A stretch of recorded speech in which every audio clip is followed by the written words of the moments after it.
नमस्ते बच्चों, Sonia Verma Hindi classes YouTube channel में आप सभी का स्वागत है। और आज मैं प्रश्नावली 113 आपके साथ साझा करूंगी। आज की प्रश्नावली में मैं आपके साथ आदिकाल की सबसे महत्वपूर्ण और प्रसिद्ध पुस्तक वर्ण रत्नाकर से जुड़े हुए तथ्यों को साझा कर रही हूँ। ये एक ऐसी पुस्तक है कि ऐसा कभी ही हुआ है जब टीजीटी पीजीटी में इससे संबंधित कोई प्रश्न न पूछा गया हो। तो सभी तथ्यों को आप ध्यान से देखते हुए चलेंगे। तो चलिए वीडियो को आरंभ करते हैं। तो यहाँ पर वर्ण रत्नाकर आपको अंकित हुआ दिख रहा होगा। रचनाकार है ज्योतिश्वर ठाकुर। और जो पॉइंट के रूप में पढ़ाऊंगी उन्हें पॉइंट के रूप में भी याद रखिए। वैसे अधिकतर क्वेश्चंस को बनाकर ही पढ़ाने का प्रयास करूँगी।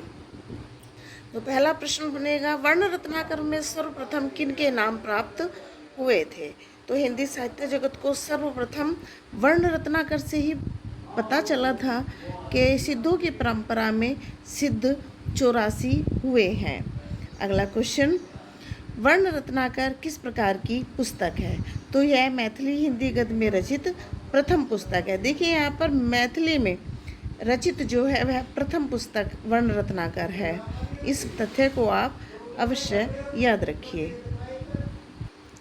आधुनिक काल में सर्वप्रथम किसने वर्ण रत्नाकर को संपादित किया था? तो डॉक्टर सुनीति कुमार चटर्जी ने सर्वप्रथम आधुनिक काल में वर्ण रत्नाकर को संपादित किया था।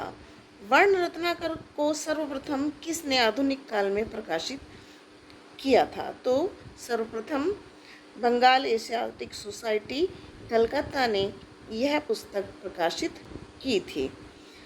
अगला क्वेश्चन बनेगा, हिंदी गद्य के विकास में राउलवेल के पश्चात किस पुस्तक का स्थान आता है? तो निस्संदेह ज्योतिश्वर ठाकुर कृत वर्ण रत्नाकर का स्थान हिंदी गद्य के विकास में राउलवेल के पश्चात आता है। अगला प्रश्न बनेगा, हिंदी साहित्य जगत में कौन सी पुस्तक विवरण का महासागर के रूप में प्रसिद्ध है? तो ज्योतिश्वर ठाकुर कृत वर्ण रत्नाकर विवरण का महासागर के रूप में प्रसिद्ध है। अगला, ज्योतिश्वर ठाकुर किसके दरबारी थे? तो राजा हरि सिंह देव के दरबारी कवि थे ज्योतिश्वर ठाकुर, और उन्हीं के सानिध्य में रहकर उन्होंने इस पुस्तक का भी निर्माण किया था। अगला प्रश्न बनेगा, वर्ण रत्नाकर अपने मूल रूप में किस प्रकार प्राप्त हुई है?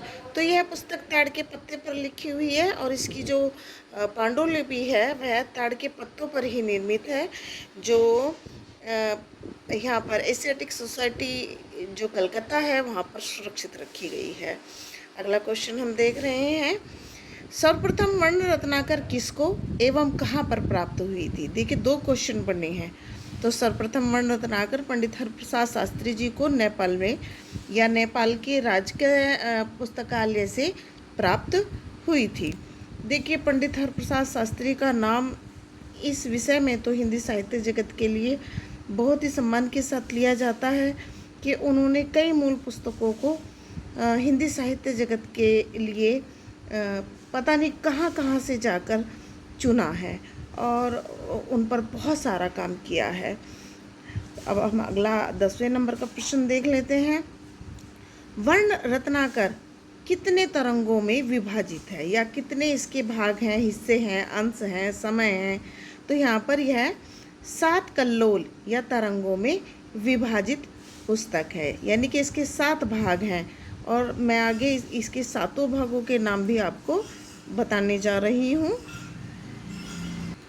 वर्ण रत्नाकर में कितने सिद्धों के नाम प्राप्त होते हैं?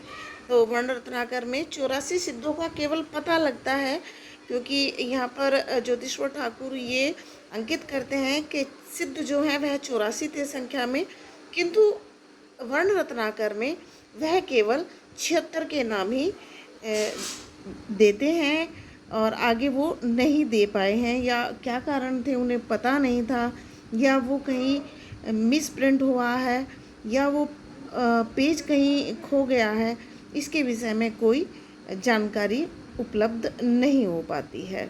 और यहाँ पर अगला क्वेश्चन आ गया है, इससे संबंधित तो मैं आपको बता चुकी हूँ कि वर्ण रत्नाकर की पांडुलिपि कहाँ सुरक्षित है? तो यह एशियाटिक सोसाइटी कलकत्ता में सुरक्षित रखी गई है। अगला क्वेश्चन आएगा 13वें नंबर का कि सर्वप्रथम वर्ण रत्नाकर में किस शब्द का प्रयोग हुआ मिलता है।